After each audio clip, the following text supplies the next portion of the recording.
최근에 아직 한 단어 문장도 잘 말하지 못하는 영아들이 부모님의 핸드폰 패턴을 풀고 또 유튜브 어플을 눌려서 자기가 보고 싶은 영상을 보는 그런 모습들을 보면서 이제는 미디어의 유입을 막고 통제하기보다는 올바른 방향성과 올바른 방법을 알려주는 것이 더 중요하지 않나 라는 생각을 하고 있습니다.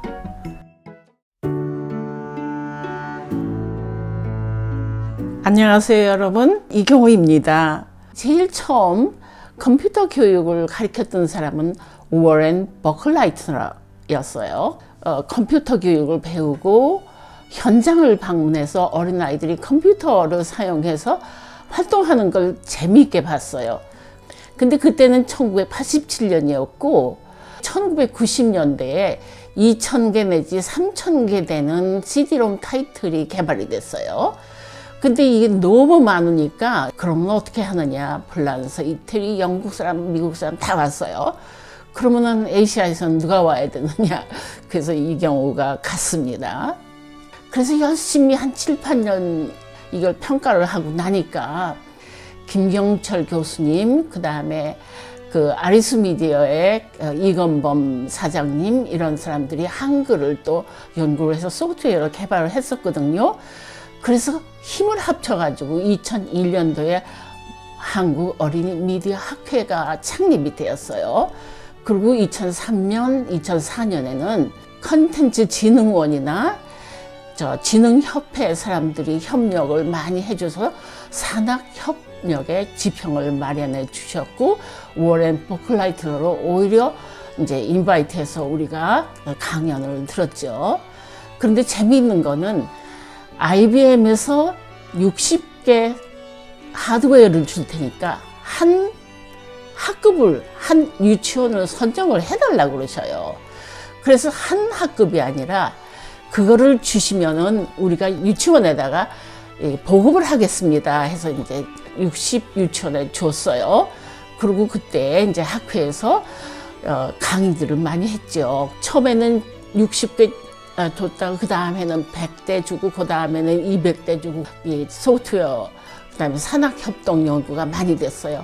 대우, 삼성에서도 이제 소프트웨어를 개발을 해줬죠. 초대 회장이신 이경우 교수님을 중심으로 한국 유아교육계에 바람직한 미디어 활용을 체계적으로 전파하기 위해서 학회를 창립하고 꾸준한 발전을 거듭하였습니다. 제가 회장직을 수행할 때에는 학회의 외연 활동보다는 주로 내실화를 도모하는 시기라고 할 수 있습니다.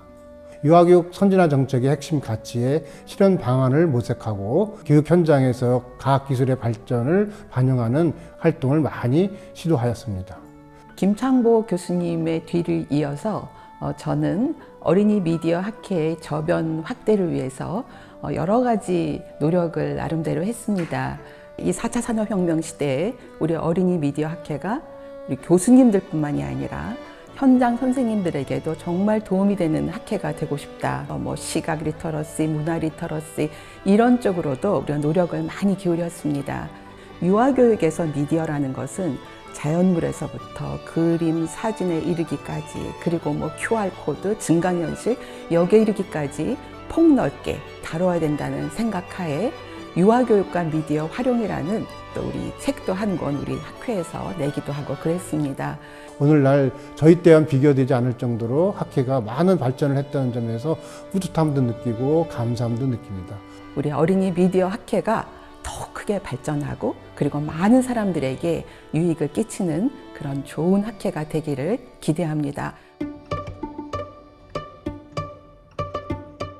미디어 환경뿐만이 아니라 교육 환경이 급속하게 변화함으로 인해서 유아와 미디어라는 두 가지 축을 바탕에 두고 유아 미디어 교육의 여러 가지 방향성과 가치를 제안해온 한국 어린이 미디어 학회는 어떤 방향으로 나아가야 하는지, 우리가 실행해야 되는 교육이 무엇인지에 대해서 더욱 치열하게 고민해야 되는 상황입니다. 최근 유아교육 현장도 코로나19로 인해 좀 더 서둘러 온 미래를 경험하게 되었습니다. 현재 그리고 미래의 디지털 기반 교실은 단순히 테크놀로지 영역이 아니라 교육 공동체가 시공간을 넘나들며 소통하고 관계 맺는 매개체가 되었다고 볼 수 있는데요. 그래서 유아교사에게 디지털 역량은 더욱더 중요해졌습니다.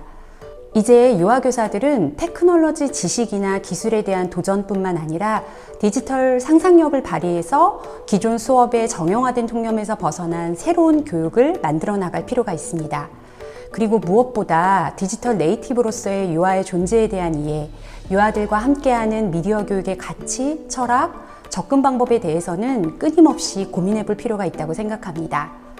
이런 상황 속에서 디지털 미디어와 활용, 그리고 적용 확산은 자연스러운 현상이라고 말할 수 있습니다. 현재 유아에게도 역시 디지털 미디어 매체의 활용도는 더욱 높아지고 있으며 지속적으로 디지털 미디어 기술의 발전으로 인해 VR, AR, 그리고 메타버스와 같은 가상 공간을 활용하는 기회가 더욱 확대될 것입니다.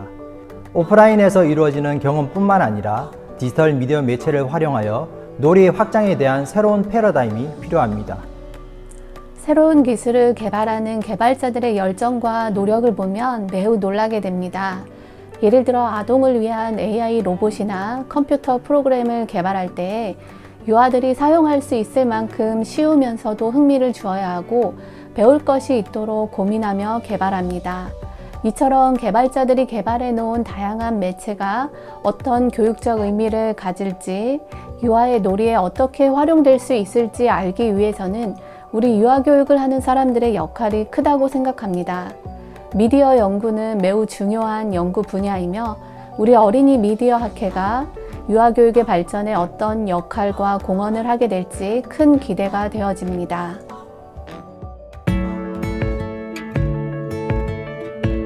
요즘 유아들은 새로운 매체에 익숙하고 잘 활용해서 놀이합니다. 그러나 유아들이 컴퓨터나 패드를 사용할 때에는 조금 주의를 기울일 필요가 있습니다. 어떤 유아들은 가끔 다른 놀이보다 패드의 사용에 몰입하는 것을 볼 때가 있거든요. 미디어의 활용은 유익하지만 과도한 노출이 우려되는 것도 사실입니다. 사실 AI 로봇이나 첨단 매체는 매우 고가인 경우가 많이 있습니다. 그리고 일부 선생님들은 새로운 기계의 사용법을 익히는 것을 조금 어렵게 생각하기도 합니다. 유아교육 현장에서 첨단 매체를 실험적으로 사용해보고 유아의 놀이에 적극적으로 활용할 수 있도록 지원이 필요해 보입니다. 저는 요즘 가상현실이나 증강현실에 대해 주변에서 자주 듣고 있고 학교에서는 메타버스를 활용한 수업에 대해 종종 안내도 받고 있습니다. 이런 것에 대해 잘 아는 부분도 있지만 그렇지 못한 부분이 더 많았습니다.